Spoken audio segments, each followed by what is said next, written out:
The Fastest Finger is the movie I'm reviewing today. This movie can be found on Royal Arts TV. A recap of this movie talks about two young lovers who have decided to love each other and grow in love and marry in the future.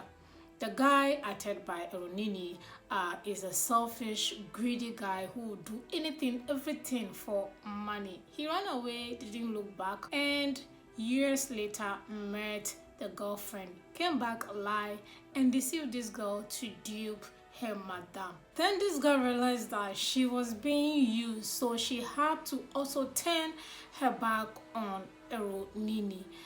This is what this movie is about. It's like, just to put this movie in one sentence, is by saying that a scammer getting scammed. This movie is actually interesting. It's a must watch. The Fastest Finger, showing on Royal Arts TV. What I like about this movie, the storyline, guys. This is a different storyline. This is actually a little creative from the normal movies that we see on YouTube. I'm just so sad that this movie is not doing numbers on YouTube. This is a very good storyline, trust me. Like I said, it's a movie about a scammer getting scammed. You get too greedy, you end up with nothing. I really love the storyline and the lesson. A lot of lesson actually you can pick from this movie. A cheating wife, a lying husband, a cheating boyfriend, a lying boyfriend, duping, scamming people left and right, going like so many things was actually happening in this movie. If you haven't watched this movie, I highly recommend, because the storyline is just interesting and different. It's just paining me that this movie is not doing numbers, sadly, and I don't know why. But if you haven't watched it yet, guys, do well to watch. It's very, very interesting. Another thing I like about this movie is the cinematography.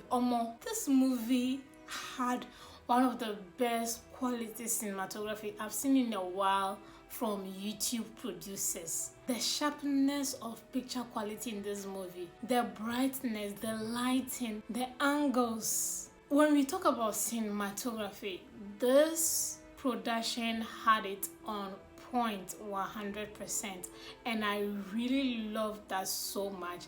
The angle shots, even the street shots where you think camera was shaking, nothing like that, because there were scenes where one of them were running after a car and the camera was steady. Like, yes, I really love that so much. And also the focusing, the blurring, right timing of camera switching.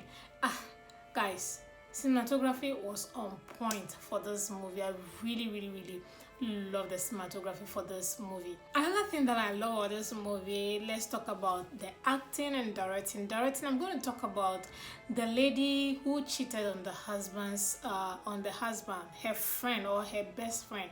I really love that woman or that lady's acting. She was my best character in this movie.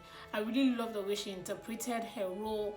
Best friend acting as the enemy, and then also betraying her best friend, as well as also using Eronini to just play her game. I just love the way she was acting. She was one character I really enjoy in this movie so much. Next thing that I like about this movie, this one will come as a surprise to most of you who know I always complain about time. This movie is exactly 2 hours long. You guys know I hate 2 hours movie, but trust me, it is worth the time, because since we're not delaying, they were switching like 3 minutes, 5 minutes, we are moving on to the next scene. Like, they were not dragging scenes in this movie, even though it's 2 hours. Every scene comes with a new plot twist. Every scene comes with a new storyline. Every scene comes with something interesting. The conversation is interesting. Guys, it's 2 hours, but it is worth the time. This is the first time ever I appreciate a movie that has 2 hours.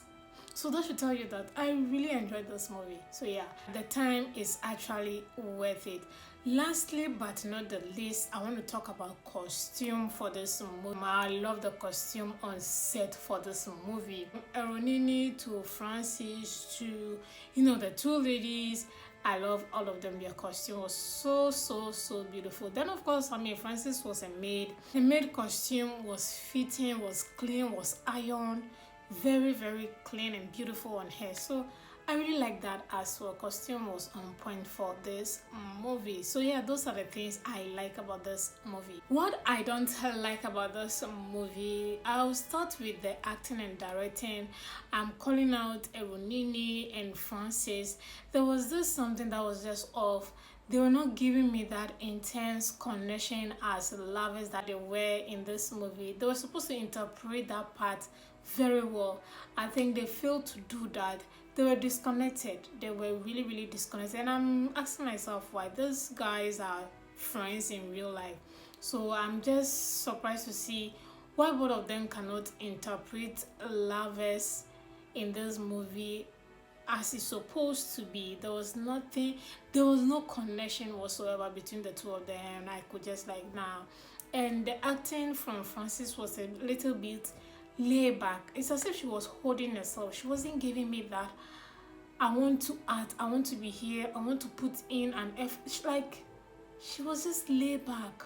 This is a beautiful story. Giving this story to somebody else, this movie would have been a very big banger, and I was just disappointed. Like, the main two characters were not bringing that force to their characters at all. It was just too basic in their acting, and I was feeling so mad because the storyline was a banger, but the actors were not doing justice to it. Damn it, I was so mad. Yeah, so the acting was very poor and I didn't like that. Then I want to talk about location. I'm not talking about the houses they used. The houses they used was really good, you know. That was very new. I've not seen this location before. But talking about location, I'm talking about the fact that they did not make good use of the house. They were just showing us one position of each houses. Like the married couple, for instance, they were showing only the hall and the bedroom. Hall, bedroom. No dining, no kitchen, nothing. Like, that was it. Then maybe the outside, the gate or the door, like, that was it. And I'm like, what is happening? Then we talk about the bedroom shot. It was echoing. You could just know that they didn't have their stuff, you know, belongings, just to prevent that echoing sound. So that was really bad. Sometimes I always say that if you're using a location, please use the makeup set, or there are so many things that you can just put in these rooms just to prevent the echoing of the house or the rooms. Like, the apartments they used were good, but they did not make good use of each apartment. So that was really disappointing for me. Lastly, I want to talk about the size of this movie. They didn't use the right size, which of course you guys know is the 16.9. So they were making the picture frame of this movie very tiny, which was disappointing. Good cinematography, good picture quality, good storyline with a very tiny frame size of this movie was so disappointing. I was like, damn it, why are you guys doing this? So please, if you ever watch this review, just post the correct size. It will not hurt you. When you post the right size for a YouTube video, it improves the quality of viewing pleasure. It just exciting when you're watching something that has the right size, instead of, you know, changing your own settings to now make the picture enlarge for your own viewing pleasure, instead of just doing the right thing as a producer or whatnot, editor or whatnot, for your viewers. You are giving me the work to do, like, hello. No, so I didn't like the size. And this brings me to rating, which of course I'm going to give this movie a 7/10. I really love the storyline. My complaints in most movies were actually met in this movie, so kudos to whoever did justice to those points. I really appreciate that. If you're having to watch The Fastest Finger, do well to watch it. It's on Royal Arts TV. Thank you guys so much for watching this review. I'll see you guys in my next movie review.